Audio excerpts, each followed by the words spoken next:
లైలా నేను విశ్వక్సేన్ గారు వాళ్ళ నాన్నగారికి చెప్పామాట.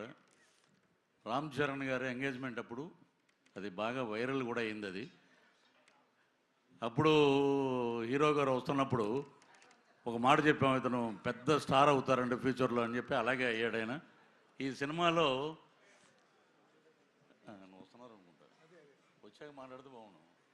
చిరంజీవి గారు ఇంకా రావడానికి కొంచెం టైం పడుతుంది. పృథ్వీ గారు మీరు కంటిన్యూ చేసేయచ్చు ప్లీజ్. ఈ మా సినిమా డైరెక్టర్ గారు రామ్ నారాయణ గారికి నిజంగా ఆయనకి కృతజ్ఞతలు తెలియజేయాలి. నేను పిలిపించి క్యారెక్టర్ అండి మన అభిమన్యు సింగ్ గారు ఆపోజిట్గా మేకల సత్య అనే ఒక క్యారెక్టర్ అది. సో ఆ క్యారెక్టర్ మాకు క్లీన్ షేవ్ ఉండాలండి అంటే, సార్ మీరు క్యారెక్టర్ ఇచ్చారు, నేనేమో తమిళ్లో విక్రమ్ గారి సినిమాలో మెయిన్ విలన్ చేస్తున్నాను, ఆ గెడ్డం అది తీసేస్తే ఎలా సార్ అంటే, లేదండి ఇది వైట్ చేద్దాం అని చెప్పి ఆయన నాకు అద్భుతమైన అవకాశం ఇచ్చారు. అలాగే మా హీరో విశ్వక్సేన్ గారు కానీ, రామ్నారాయణ గారు కానీ, అలాగే కెమెరామెన్ గారు చాలా అద్భుతంగా చూపించారు. అభిమన్యు సింగ్ గారు అయితే దమ్కి మటుకు చాలా బాగా ఇచ్చారు. ఇంకోటి అది యాదృచ్ఛికంగా జరిగిందో ఇంకోటి జరిగిందో తెలియదు కానీ, సుమగారు మేకల సత్యాన్ని పట్టరండి అని చెప్పి తీసుకురమ్మంటాడు. తీసుకెళ్ళి ఒక మేకలు ఉంటాయి గ్యాప్లో, షార్ట్ గ్యాప్లో ఎన్ని ఉన్నాయరా అన్న, ఈ ఒక 70 అంట, ఈ ఒక 80 అంట, 150 ఉన్నాయి మేకలు. డైరెక్ట్ గారు ఏమండి 150 మేకలు ఉంటే లాస్ట్ సినిమా అయిపోయాక ఇంకో సీన్ ఉంది, నా బాంబరదలు రాగానే నన్ను రిలీజ్ చేస్తారు. కరెక్ట్గా లెక్కేస్తే 11 ఉన్నాయండి. ఇది ఏంటో నాకు అర్థం అవ్వాలి.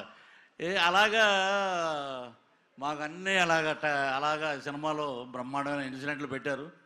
అలాగే ఈ సినిమాలో అభిమన్యు సింగ్ గారు అయితే నేను సెట్లో ప్రతిరోజు చెప్పేవాడిని, మీరు అసలు ఎనర్జీ లెవెల్ అద్భుతంగా చేశారండి. ఆయనతో కలిసి పనిచేయటం నిజంగా ఒక అదృష్టం.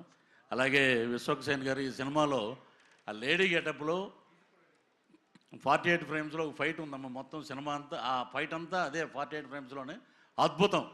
అది చూస్తే మటుకు ఫిదా మటుకు సినిమా మటుకు అద్భుతంగా పెద్ద హిట్ అవుతుంది.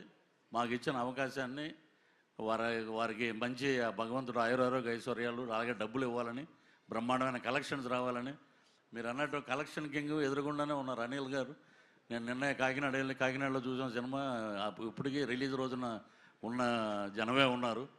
మా డైరెక్టర్ గారు ఇంకా అద్భుతమైన ఇప్పుడు పెద్ద ప్రాజెక్టులోకి వెళ్ళిపోయారు కాబట్టి ఈసారైనా మేము మిస్ అవ్వకుండా మీ వెనకాల తిరుగుతామని చెప్పి మనస్ఫూర్తిగా కోరుకుంటూ, ఈ అవకాశాన్ని ఇచ్చినటువంటి బ్యానర్, ఈ ప్రొడ్యూసర్ గారికి అందరికీ మరొక్కసారి నమస్కారాలు తెలియజేస్తూ థ్యాంక్ యూ సార్.